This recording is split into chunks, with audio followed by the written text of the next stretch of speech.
നബി സല്ലല്ലാഹു അലൈഹി വസല്ലമ അറഫയിൽ, നബിക്കൊരു ഹജ്ജല്ലേ ചെയ്തുള്ളൂ, അറഫയിൽ നിന്ന് അന്ന് വൈകുന്നേരം നബി സല്ലല്ലാഹു അലൈഹി വസല്ലമ ബിലാലിനോട് പറഞ്ഞു, യാ ബിലാൽ അൻസിത് ലിയന്നാസ്, ബിലാലെ ജനങ്ങളോടൊക്കെ എന്നെ ശ്രദ്ധിച്ച് കേൾക്കാൻ പറയുന്നു. എത്ര ലക്ഷം അറിയും? എത്ര? എങ്ങനെ കേൾക്കാം?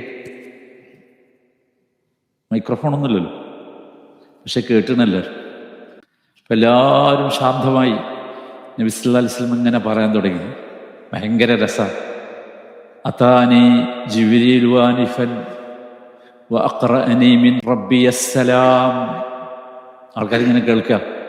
ഇപ്പൊ ജിബ്രീൽ എൻ്റെ അടുത്ത്, വൈകുന്നേരാട്ടോ, സൂര്യൻ അസ്തമിക്കാനായി, ഇപ്പൊ ജിബ്രീൽ എൻ്റെ അടുത്ത് വന്നു, എന്നിട്ട് നിങ്ങൾക്കൊക്കെ റബ്ബിൻ്റെ സലാം അറിയിച്ചു.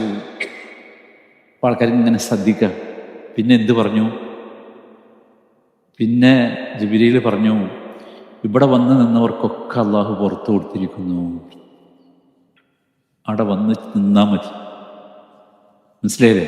അപ്പൊ നമ്മളെ ഉമർ ഇബ്നുൽ ഖത്താബിന്റെ അവിടെ മുമ്പിലിരിക്കുന്ന മൂപ്പര് ചാടി എഴുന്നേറ്റ് ചോദിച്ചു, യാ റസൂലല്ലാഹ് അഹാദാ ലനാ ഖാസ്സ, റസൂലേ ഇത് ഞങ്ങൾക്ക് മാത്രമുള്ളതാണോ? ഞങ്ങൾക്ക് എന്ന് പറഞ്ഞാരാ? നബിന്റെ കൂടെ ഹജ്ജ് ചെയ്യാൻ ഭാഗ്യം കിട്ടിയവർക്ക് മാത്രമാണ്. നബി ഇങ്ങനെ കുറച്ചു നേരം മിണ്ടാണ്ടിരിക്കും. നബിക്ക് നമ്മളെമാതിരി മറുപടി പറഞ്ഞൂടല്ലോ, നമ്മളിപ്പോൾ വേണം മറുപടി പറയും. നബിക്ക് വഹി കിട്ടണം മറുപടി പറഞ്ഞു.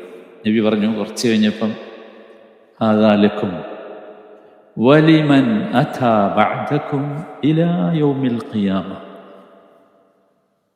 ഇത് നിങ്ങൾക്കും നിങ്ങൾക്ക് ശേഷം ഖിയാമത്ത് നാൾ വരെ ആരൊക്കെ ഇവിടെ വന്ന് നിൽക്കുന്നുവോ അവർക്കെല്ലാം ഉള്ളതാണ്. ഏത്? നമുക്ക് ഏത് ഓഫർ? ഏതാണ് ഓഫർ എന്നറിയോ? ചെയ്ത തെറ്റുകളൊക്കെ എന്തായി? പുറത്ത് നിന്ന്. അവിടെ ചെന്ന് നിന്നാൽ തന്നെ എന്താവും? അറഫ വല്ലാത്ത സ്ഥലമാണ്.